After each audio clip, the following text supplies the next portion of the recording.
और बात करेंगे मुंबई के गोरेगांव पूर्व स्थित आरे मिल कॉलोनी यूनिट 32 की, जहां हजरत सैयद बरकत अली शाह बाबा दरगाह पर बीएमसी ने बुलडोजर कार्रवाई की। आपको बता दें कि बीएमसी की ओर से अवैध कब्जों के खिलाफ बुलडोजर एक्शन जारी है। इसी कड़ी में गोरेगांव स्थित आरे कॉलोनी में अतिक्रमण हटाओ अभियान चलाया गया। इस दरगाह के ध्वस्तीकरण के लिए 3 बुलडोजर लाए गए थे। पूरी बुलडोजर कार्रवाई को कड़ी सुरक्षा के बीच अंजाम दिया गया। आरोप है कि दरगाह की आड़ में लगभग 70,000 वर्ग फुट सरकारी जमीन पर अवैध कब्जे का निर्माण किया गया था। आरे कॉलोनी में हजरत सैयद बरकत अली शाह पीर बाबा नाम की ये दरगाह सरकारी जमीन पर अवैध तरीके से बनाई गई थी, जबकि स्थानीय लोग इस दरगाह को कई दशक पुरानी और वैध बताने का दावा कर रहे हैं। इस इलाके को सुरक्षा के लिहाज से काफी संवेदनशील माना जाता है। ऐसे में ध्वस्तीकरण के दौरान यहाँ कानून व्यवस्था बनाए रखने के लिए सुरक्षा के खास इंतजाम किए गए। प्रशासन का कहना है कि निर्माण अवैध था और संबंधित पक्षों को पहले ही कानूनी नोटिस जारी किए गए थे। इतना ही नहीं, अतिक्रमण को स्वयं हटाने के लिए अतिरिक्त समय भी दिया गया था, लेकिन निर्धारित अवधि में कार्रवाई नहीं होने के बाद प्रशासन को ये कदम उठाना पड़ा।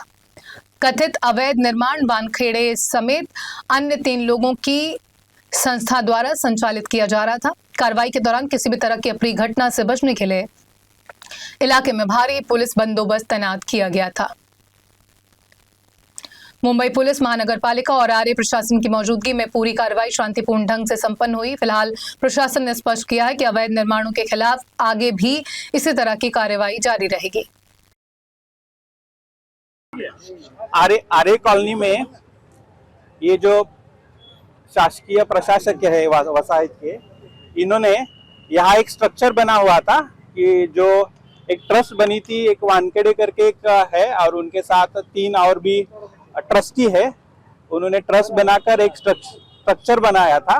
वो एक्चुअली अतिक्रमण ही था, तो उन्होंने डॉक्यूमेंट्स पूरे वेरीफाई कर दिए, उनको नोटिस भी दे दी थी, सफिशिएंट उनको टाइम दिया था। उसके बाद भी उन्होंने वो डिमोलिश नहीं किया, निकाल कर नहीं गए, इसलिए पुलिस को बंदोबस्त मांगा था और वहाँ पर हमने बंदोबस्त दिया है और डिमोलिशन की कार्रवाई अभी चल रही, खत्म होगी। यहाँ कोई भी प्रॉब्लम नहीं है, पुलिस बंदोबस्त है। क्या स्ट्रक्चर था? धार्मिक स्ट्रक्चर था? किस स्ट्रक्चर क्या था? कितना पुराना था, कितना और कितने लोग हैं आप लोग? स्ट्रक्चर क्या किस तरह का स्ट्रक्चर है?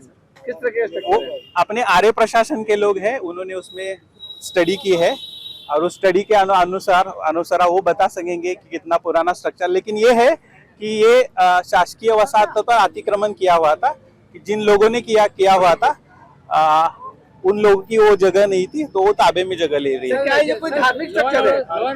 लॉ एंड ऑर्डर रिलेटेड कोई इशू। धार्मिक स्ट्रक्चर है।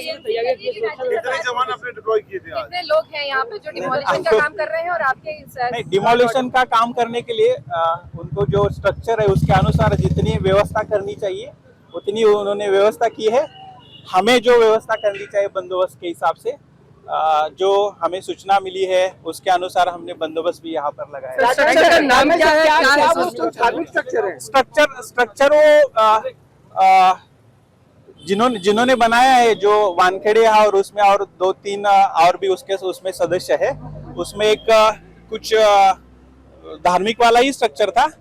जैसे कल भी हमने जैसे दिंडोसी एरिया में एक धार्मिक स्ट्रक्चर था, वहाँ भी एक स्ट्रक्चर डिमोलिश किया है। बीएमसी में हमें परवानगी दी थी, तो वहाँ का जैसे स्ट्रक्चर हमने डिमोलिश किया है वैसे यहाँ का भी स्ट्रक्चर डिमोलिश किया है। क्या कोई दरगाह है सर? दरगाह है?